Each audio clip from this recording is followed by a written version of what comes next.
Hello NTR fans, ఈ video మీకోసమే. So ఈ వీడియో నచ్చితే మాత్రం కామెంట్ బాక్స్ లో ఎన్టీఆర్ అని కామెంట్ చేయండి. ఇక లేట్ చేయకుండా వీడియోని స్టార్ట్ చేసేద్దాం.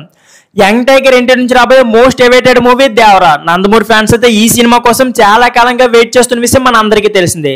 ఇకపోతే సెప్టెంబర్ 27న వరల్డ్ వైడ్ గా ఈ మూవీ రిలీజ్ కాబోతుంది. ఇప్పటికే దేవరా మూవీ నుంచి వచ్చిన సాంగ్స్ కి మంచి రెస్పాన్స్ అయితే వచ్చింది. దీంతో మూవీ పైన అంచనాలు ఇంకా పెరిగాయి. నెక్స్ట్ సినిమా నుంచి రాబోయే ట్రైలర్ తో ఎక్స్పెక్టేషన్ ఇంకా పెరుగుతుంది అని భావిస్తున్నారు అంతా. ఇక దేవరా మూవీ యొక్క ఫ్రీ రిలీజ్ బిజినెస్ అయితే ఆల్మోస్ట్ క్లోజ్ అయిందట.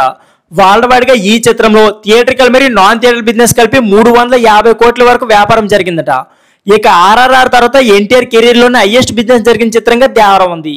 ఇక ఈ సినిమా మీద ఎక్స్పెక్టేషన్ నేపథ్యంలో మొదటి రోజు భారీ కలెక్షన్ అందుకునే ఛాన్స్ ఉందని ట్రేడ్ పండితులు అంచనా వేస్తున్నారు. ఇక 70 నుంచి 100 కోట్ల మధ్యలో మొదటి రోజు ఓపెనింగ్స్ ని ఎక్స్పెక్ట్ చేయవచ్చుట. ఇదిలా ఉంటే ఈ సినిమా తమిళ రైట్స్ కూడా మంచి ఫ్యాన్సీ ధరకు అమ్ముడయ్యాయి. శ్రీ లక్ష్మీ మూవీస్ దేవరా తమిళ రైట్స్ ను 7.5 కోట్లకు సొంతం చేసుకుంది. ఈ లెక్కను చూసుకుంటే ఒక విధంగా మంచి బిజినెస్ జరిగిందని చెప్పుకోవచ్చు. దేవరా మూవీ తమిళంలో బ్రేక్ ఈవెంట్ సాధించాలంటే 18 కోట్ల వరకు గ్రాస్ కాల్ చేసి ఉంటుంది. ఎన్టీఆర్ కి తమిళంలో కూడా మంచి క్రేజ్ అయితే ఉంది. ప్రమోషన్ చేస్తే మరింత ఫోకస్ పెరగవచ్చు. ఈ నేపథ్యంలో 18 కోట్ల గ్రాస్ కలెక్షన్ అందుకోవడం పెద్ద కష్టమేమీ కాదనే మాట కూడా వినిపిస్తుంది. ఇక ఆర్ఆర్ఆర్ సినిమాకి తమిళంలో 80 కోట్ల వరకు కలెక్షన్ వచ్చాయి.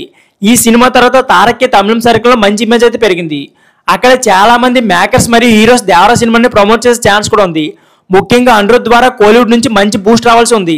ఇక దేవరా మూవీకి కోలీవుడ్ ఇండస్ట్రీ సపోర్ట్ లభించి పాజిటివ్ టాక్ సొంతం చేసుకుంటే తమిళనాట మంచి వసూలు అందుకుంటుందని ట్రేడ్ పండితులు భావిస్తున్నారు. ఇక దేవరా సినిమాలో జాన్వీ కపూర్ హీరోయిన్ గా నటిస్తోంది. అతిలోక సుందర్ కూతురుగా ఆమె సౌత్ ఎంట్రీ ఇస్తూ ఉండడంతో కొంత క్రేజ్ అవుతుంది.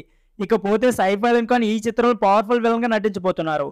ఇక ఆచార్య లాంటి డిజాస్టర్ తర్వాత కొరటాల శివ టైం తీసుకుని పర్ఫెక్ట్ స్క్రిప్ట్ తో హై వోల్టేజ్ యాక్షన్ ప్యాకెట్ చిత్రంగా దేవరా మూవీని తెరకెక్కిస్తున్నారు. సో ఫ్రెండ్స్, ఇదే వీడియో. ఈ వీడియో నచ్చితే please like, share and subscribe my channel. Thank you for watching.